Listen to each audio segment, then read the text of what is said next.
Before watching this video, please like and subscribe to my channel. I hope you enjoy my good stories. In the crowded heart of the city of Mombasa lived a young woman named Malaika, whose heart was as gentle as the morning breeze and as patient as the earth beneath her feet. She worked as a maid in a grand mansion that smelled of perfume and power, where her presence went unnoticed except when mistakes were found. Each dawn she would wake before the first rooster crowed, sweep the marble halls, wash the crystal glasses, and serve breakfast to a family that barely remembered her name. To them she was only the help, a shadow that moved when commanded, smiled when spoken to, and disappeared when the day was done. But Malaika's silence was not weakness, it was strength born from struggle. Behind her calm eyes lived dreams she never dared to share, dreams of education for her little brother, medicine for her ailing mother, and a small home where laughter could live without fear. She had come from a distant village to work for Madame Theora, a woman of beauty and wealth but with a heart hardened by pride. Theora's mansion was filled with gold, yet empty of kindness. Her son, Lekan, spoiled by comfort, had learned arrogance as easily as breathing. One morning, when a golden bracelet went missing, suspicion turned into accusation. Lekan pointed at Malaika, saying she was the only one poor enough to steal. Malaika's voice trembled as she swore her innocence, but Theora's eyes saw only class, not truth. She was ordered to leave the mansion before sunset. Malaika fell to her knees, pleading, but Theora's cold words cut through the air like a blade. By evening, Malaika stood outside the gates, her small bag in hand, tears mixing with the dust on her cheeks. The street swallowed her whole as she walked away, not knowing where to go. That night she slept beneath an old bridge, her arms wrapped around herself, whispering prayers into the dark.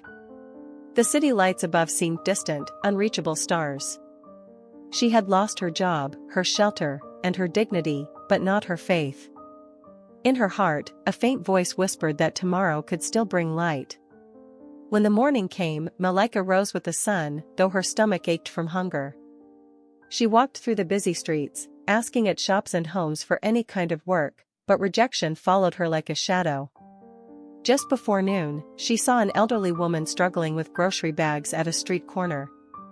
Malaika hurried over and helped her, gently lifting the heavy bags without being asked. The old woman smiled at her kindness and asked softly, "What is your name, child?" Malaika answered, "My name is Malaika." The woman looked at her with warmth in her eyes and said, "You have a good heart, Malaika. Good hearts always find their way."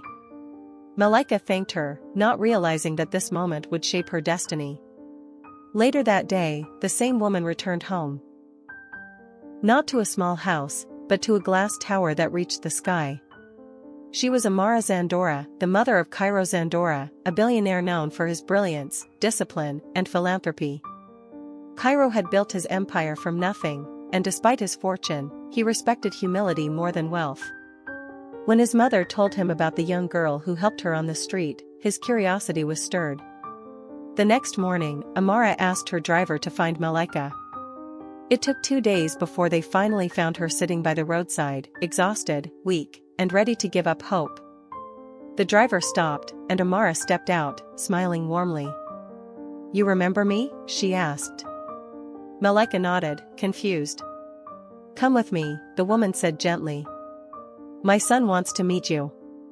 Malaika hesitated, afraid it might be a mistake or a cruel joke, but the kindness in Amara's eyes gave her courage.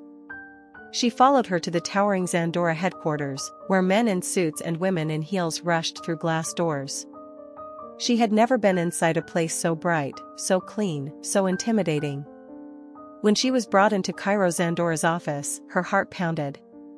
The man before her looked powerful yet calm, his eyes sharp but kind. He listened as his mother spoke about how this girl had helped her without expecting anything. Cairo looked at Malaika and asked quietly, "Tell me about yourself." In that moment, all the pain she had hidden came pouring out, her mother's illness, her brother's schooling, the false accusation, the night under the bridge. Cairo said nothing at first. Then, after a long pause, he said, "People who lose everything and still choose kindness are rare." He called his assistant and told her, "Find a position for her here, something fitting." Malaika could hardly believe what she heard. She tried to thank him, but tears spoke before her words could. That day, Malaika began working as a cleaner at Zandora Holdings. It was hard work, but she did it with gratitude, never complaining, never late, always smiling. Her quiet diligence caught Cairo's attention again and again. One evening, as most employees had gone home, he saw her wiping the floor near the elevator.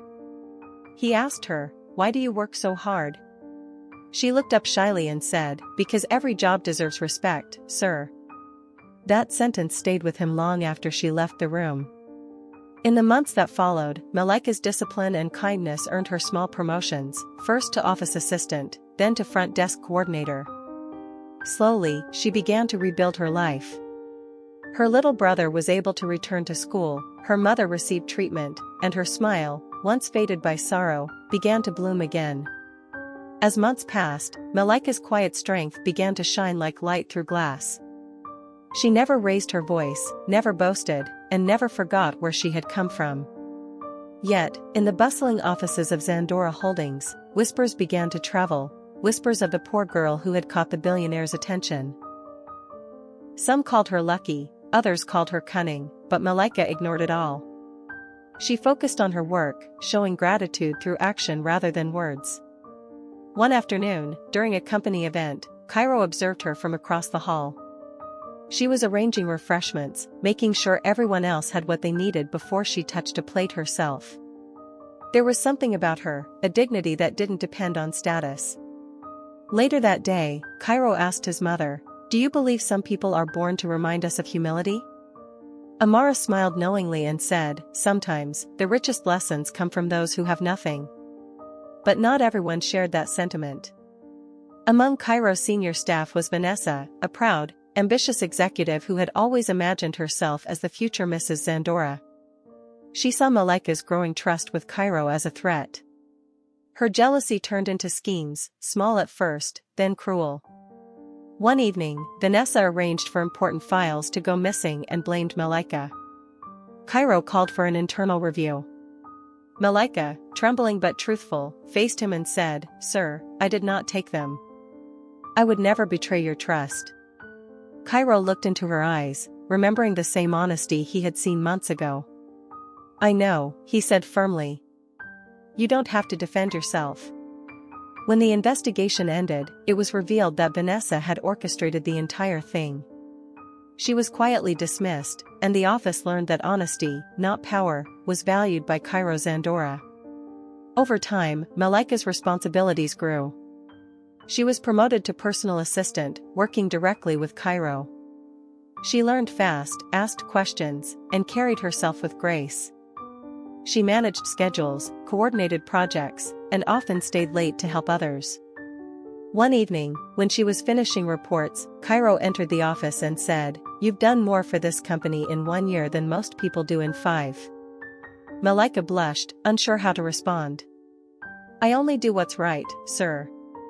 He smiled slightly and replied, "That's exactly why you'll go far." Days turned into seasons. Malaika began to transform, not just in status, but in confidence. She started taking night classes, studying management and finance. Cairo noticed her determination and secretly supported her tuition, never telling her. He believed that real help should never feel like charity, only opportunity. When she graduated, he stood quietly in the back of the ceremony hall, watching her receive her diploma with tears in her eyes. He didn't approach her afterward, but he smiled, proud of the woman she had become. Then came the turning point that would change everything again. One afternoon, Amara fell ill. Cairo rushed her to the hospital, and for days he barely left her side. Malaika visited every evening, bringing food and helping wherever she could. She spoke to Amara with the same tenderness she once gave her own mother. When Amara regained strength, she held Malaika's hand and whispered, "My son has built empires, but you are the best thing that has ever happened to his heart." Malaika, startled, tried to speak, but Amara smiled and said softly, "I see the way he looks at you, child. Don't run from kindness when it finds you." After Amara's recovery, something changed in Cairo too. He began to notice Malaika not just as an employee, but as a woman, one with grace, humility, and courage born of struggle. Yet, both kept their emotions quiet, bound by respect and caution. One evening, while overlooking the city from the office balcony, Cairo said, "Do you ever wonder why life gives us pain before peace?" Malaika replied gently, "Because only through pain we learn to value peace." That moment lingered between them like a soft flame, unspoken, yet undeniable. Time moved quietly, and Malaika's story began to ripple through the hearts of those who knew her. She had once been a maid thrown out with nothing, yet now she stood beside one of the most respected men in the city, not because of luck, but because of character. But fate, which had once tested her, was not done yet. One morning, news broke that Zandora Holdings was under investigation after a rival company framed them for fraud. The media attacked, investors panicked, and Cairo's empire stood on the edge of collapse. Everyone he trusted began to distance themselves, but Malaika did not move an inch. She stayed by his side, worked long nights gathering proof, reviewing documents, and comforting the man who had once comforted her. When his board suggested he resign to save his name, she looked at him and said quietly, "You once believed in me when the world called me a thief. Now I will believe in you." Her words struck him deeper than any business loss could. Together they worked for weeks until she discovered a forged contract that proved Cairo's innocence. The truth came out, the rival company was exposed, and Zandora Holdings rose from the ashes stronger than before. In the celebration that followed, Cairo stood before his employees and said, "Success is not built by money or power. It is built by people like Malaika, honest, loyal, and unbreakable." The hall filled with applause, but Malaika's eyes filled with tears. When the crowd dispersed, Cairo turned to her and said softly, "You have given me more than loyalty, Malaika. You have given me faith." He paused, then added, "You once said every job deserves respect. I say every heart like yours deserves love." For the first time, she was speechless. Her eyes met his, and in that quiet space between two lives that had once been worlds apart, something gentle and certain bloomed. Months later, when the company opened its new foundation for underprivileged women, Cairo insisted that it be named the Malaika Hope Center. He asked her to lead it, to teach others that dignity can never be taken by poverty or pain. Standing before a crowd of young women who reminded her of her past, she said, "I was once where you are. I was told I was nothing. But someone believed in me, and I learned that even a broken life can shine again. Never let the world decide your worth." The audience rose in applause, and Cairo watched from the front row, his heart full of pride. Years passed, and the world came to know Malaika not as a maid or even as an executive, but as a symbol of strength, the girl who turned rejection into rebirth. She married Cairo quietly in a ceremony filled with simple joy, not luxury. There were no gold chandeliers, no marble halls, only family, friends, and laughter under open skies. When she later returned to her village, she built a school and a small hospital in memory of her mother. The children there called her Mama Malaika, and she would often tell them, "Kindness is the only thing that never loses its value." And so, the story of Malaika, the poor maid who was thrown out of a house and met a billionaire who changed her life forever, became a legend whispered in the streets of Lambesa. But if you asked Malaika herself, she would say the truth was simpler. The billionaire did not change her life, kindness did. Because kindness, once given, always finds its way back home. Please like and subscribe channel.